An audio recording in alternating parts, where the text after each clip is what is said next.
Barcelona गोल kick से short pass से start कर रही थी। बार्सिलोना ट्रेडिशनली बैक फोर में गेम बिल्ड कर रही थी। बार्सा के सेंटर बैक स्प्लिट थे और फुल बैक टच लाइन पे हाई और वाइड रिकवरी प्रोवाइड कर रहे थे। रियल मैड्रिड बिल्डअप फेस में 4-2-3-1 फॉर्मेशन में डिफेंड कर रही थी। रियल मैड्रिड प्रेस कर रही थी सोलमैन के साथ और वो था एडिन हैजार्ड। बार्सा के सेंटर बैक स्प्लिट थे और एडिन हैजार्ड सेंटर था। एडिन हैजार्ड के सेंटर होने से वो बार्सा के सेंटर बैक को प्रेस नहीं कर पा रहा था, सो बार्सा के सेंटर बैक को प्रेस करना छोड़कर वो सेंटर रह रहा था। रियल मैड्रिड की फ्रंट लाइन बार्सा के बैक लाइन के सामने 2 वर्सेस 1 थी, सो बार्सा फर्स्ट फेज में गेम डोमिनेट कर रही थी। सेंटर बैक स्प्लिट थे और एडिन हैजार्ड के सेंटर रहने से बार्सा के सेंटर बैक्स आसानी से बॉल कैरी करके आगे जा रहे थे, सो एडिन हैजार्ड का सेंटर और हाई रहना यूजलेस था। बार्सा यूज़ कर रही थी सोल पियोट और वो था सर्जियो बुस्केट्स और वो कवर किया जा रहा था चामेनी से। जब बार्सिलोना गेम बिल्ड कर रही थी तब मैड्रिड के विंगर इनसाइड चैनल में ड्रॉप इन कर रहे थे और एक तरह से 3 प्लेयर्स की सेकंड लाइन मिडफील्ड बना रहे थे। बार्सा के सेंटर बैक्स बॉल कैरी करके आगे जा रहे थे, so Vinicius Junior and Rodrigo generally narrow operate कर रहे थे। बार्सा के सेंटर बैक्स का बॉल कैरी करके आगे जाना विनीसियस जूनियर और रोड्रिगो को फोर्स कर रहा था नैरो डिफेंड करने के लिए।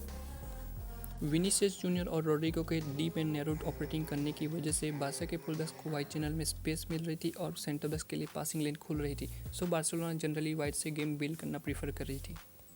विनीसियस जूनियर की पोजीशनिंग सेंट्रल होने की वजह से उसे काफ़ी डिस्टेंस कवर करना पड़ा था फुलबैक को क्लोज डाउन करने के लिए। फुलबैक के वाइड रहने से जब वो बॉल रिसीव कर रहा था तब वो आसानी से मैड्रिड की सेकंड लाइन को बाईपास कर रहा था। रियल मैड्रिड ओपन प्ले में 4-2-3-1 फॉर्मेशन में डिफेंड कर रही थी। बार्सा यूज़ कर रही थी single pivot and offensive midfielder. Barca के ऑफेंसिव मिडफील्डर स्प्लिट थे और वो मार्क किए जा रहे थे रियल मैड्रिड के डिफेंसिव मिडफील्डर से।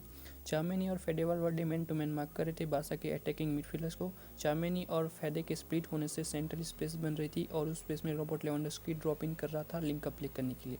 बट जब रॉबर्ट लेवेंडोव्स्की ड्रॉप इन कर रहा था तब सेंटर बैक्स और डिफेंसिव मिडफील्डर नंबर में डिफेंड कर रहे थे। Robert Lewandowski ball position loose कर रहा था और वहीं से बार्सा का अटैक रुक जा रहा था।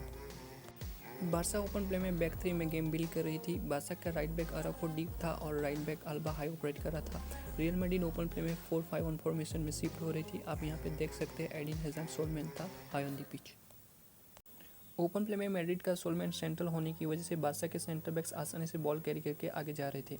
विंगर्स के मिडफील्ड में ड्रॉप इन करने की वजह से विंगर्स सेंटर बैक्स की पासिंग लाइन ब्लॉक कर रहे थे, सो बार्सा के सेंटर बैक्स फोर्स हो रहे थे डायगोनल बॉल खेलने पर। और आपने देखा ही होगा पहले हाफ में बार्सिलोना कितने सारे डायगोनल बॉल खेल रही थी। मैड्रिड के फुल बैक नैरो डिफेंडिंग कर रहे थे और बार्सा के विंगर्स वाइड थे, सो सेंटर बैक्स आसानी से विंगर्स को वाइड चैनल में फाइंड कर सकते थे। रियल मैड्रिड की second and third line central and compact थी। रियल मैड्रिड का क्लियर एम था सेंट्रल जोन प्रोटेक्ट करना। सेकंड और थर्ड लाइन के कॉम्पैक्ट रहने से बार्सा के मिडफील्डर आइसोलेटेड हो रहे थे। मैड्रिड बार्सा के मिडफील्डर्स को मैन टू मैन मार्क कर रहे थे। आप यहाँ पे देख सकते हैं बार्सा मिडफील्ड में 3 वर्सेस 3 थी। मैड्रिड सेंट्रली कॉम्पैक्ट थी बट बार्सिलोना मैड्रिड को वाइड जोन में आउटप्ले कर रही थी। मैड्रिड के मिडफील्डर के सेंटर रहने से फुलबैक नेचुरली 2 वर्सेस 1 डाउन था वाइड जोन में अगेंस्ट फुलबैक एंड विंगर्स, लेकिन उसका फ़ायदा बार्सिलोना नहीं उठा पा रही थी। अगर बार्सा के दोनों फुलबैक्स हाई पुश करते तो मैड्रिड के विंगर इजीली चैनल में डिफेंस के पीछे इन बिहाइंड जा सकते थे, सो बार्सिलोना प्रीफर कर रही थी लेफ्ट बैक को हाई और राइट बैक को डीप ऑपरेट करवाना। सो बार्सिलोना 3 वर्सेस 3 सिचुएशन बना सकती थी अगर एक फुलबैक हाई पुश करता था तो भी, और आपने गेम में देखा भी होगा अल्बा की एवरेज पोजीशनिंग हाई थी। बार्सा के विंगर्स वाइड ऑपरेट कर रहे थे। मैड्रिड के बैकलाइन के नैरो होने से विंगर आसानी से बॉल रिसीव कर पा रहे थे। दोनों विंगर्स 1v1 सिचुएशन में काफ़ी अच्छे थे और फुलबैक्स को 1v1 सिचुएशन में ड्रिबल पास करके बाईलाइन से कटबैक दे रहे थे। रियल मैड्रिड ने थोड़ी देर बाद टैक्टिक्स चेंज किए। पहले जो रियल मैड्रिड की फर्स्ट लाइन सोल मैन की हुआ करती थी अब वो डबल मैन की हो चुकी थी, लेकिन वो ट्रेडिशनली फ्रंट टू होते थे उस तरह की नहीं थी। आप यहाँ पे देख सकते हैं उनकी पोजीशनिंग। एडिन हैजार्ड सेंट्रल था और विनीसियस जूनियर इनसाइड चैनल में था। उससे इम्पैक्ट ये पड़ा कि जो बार्सिलोना के सेंटर बैक्स बॉल कैरी करके आगे जा रहे थे अब वो नहीं जा पा रहे थे। बार्सा के राइट सेंटर बैक की मूवमेंट रिस्ट्रिक्ट हो चुकी थी बट बार्सिलोना का लेफ्ट सेंटर बैक बॉल के साथ अभी भी एक्टिव था। अब बार्सिलोना की राइट हैंड साइड पे बॉल मूव करना रिस्ट्रिक्ट हो चुका था, सो बार्सिलोना लेफ्ट हैंड साइड से अटैक करी थी। बार्सा का लेफ्ट बैक वाइड चैनल में हाई पुश कर रहा था और पेड्री ड्रॉप इन कर रहा था। फुल बैक के हाई पुश करने की वजह से मैड्रिड का फुल बैक वाइड रिफ्ट हो रहा था और डिफेंस में होल बन रहा था। उस होल को फिल करने के लिए defensive midfielder फेडे Valverde back line को ज्वाइन कर रहा था। एंसू फाती हाफ स्पेस से वाइड रिफ्ट हो रहा था और वो वाइड जोन ओवरलोड कर रहा था और बार्सिलोना वाइड जोन में 3 वर्सेस 2 सिचुएशन बना रही थी। बार्सा के मिडफील्डर्स पेड्री और गावी हाफ स्पेस जोन में ऑपरेट कर रहे थे, सो मैड्रिड नैरो डिफेंडिंग करने पर फोर्स हो रही थी। बार्सा का विंगर वाइड में ऑपरेट कर रहा था और फुलबैक के नैरो रहने से रफीनिया आसानी से डायगोनल बॉल रिसीव कर रहा था और रफीनिया 1v1 सिचुएशन में काफ़ी अच्छा था।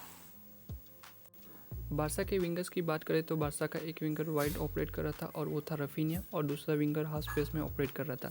बारसा के लेफ्ट बैक के हाई पुश करने से लेफ्ट विंगर के पास लाइसेंस था लेफ्ट हाफ स्पेस में ऑपरेट करने का।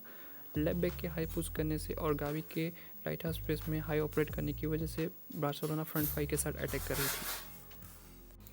मैड्रिड फाइनल थर्ड में नैरो डिफेंडिंग कर रही थी। मैड्रिड की मिडफील्ड और डिफेंस के नैरो रहने से बारसा के वाइट प्लेयर के पास स्पेस थी। बारसा के लेफ्ट और राइट हाफ स्पेसमैन होल्ड कर रहे थे मैड्रिड के फुलबैक्स को नैरोली।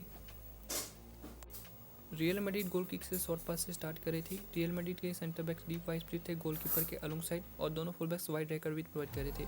बार्सिलोना फर्स्ट प्लेस में फ्रंट थ्री के साथ प्रेस कर रही थी। रॉबर्ट लेवेंडोस्की और रंसो फती प्रेसिंग में मैन टू मैन थे सेंटर बैक्स के सामने। पेड्री सेंट्रल था और वो कवर शैडो कर रहा था मैड्रिड के पिवट को, सो मैड्रिड सेंटर से गेम बिल्ड नहीं कर पा रही थी और गोलकीपर लॉन्ग बॉल अटेम्प्ट कर रहा था।